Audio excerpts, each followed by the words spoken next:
उस आसन में बैठ कर के फिर प्राणायाम का प्रतिदिन अभ्यास करें।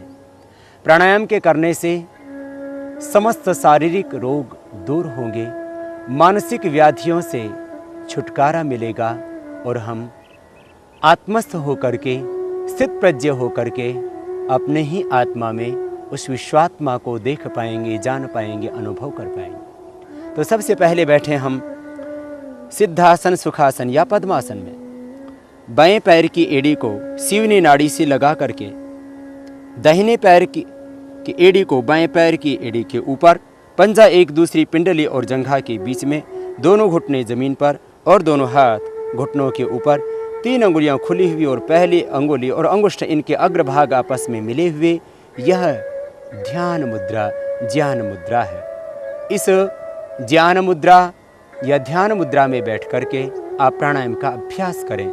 यदि आपको वात रोग है तो आप वायु मुद्रा में पहली अंगुली को जब अंगुष्ठ के मूल में लगा देते हैं तब वायु मुद्रा हो जाती है। इसमें बैठ करके भी हम प्राणायाम का अभ्यास कर सकते हैं।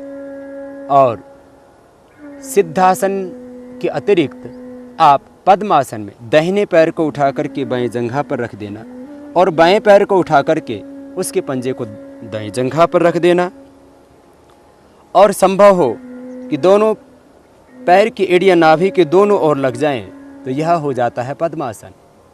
इसमें बैठ कर के भी प्राणायाम किया जा सकता है। जो सिद्धासन या पद्मासन में न बैठ सकते हो वे सुखासन में, जिसमें आराम से आप सीधे बैठे हों और मेरुदंड आपका सीधा हो, ऐसे आसन में बैठ कर के भी आप प्राणायाम कर सकते हैं। जो व्यक्ति नीचे न बैठ सकते हो वे कुर्सी पर बैठ कर के भी प्राणायाम का अभ्यास कर सकते हैं।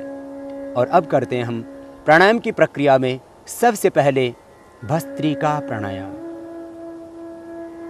सांसों को भीतर गहरा भरेंगे और बाहर छोड़ेंगे।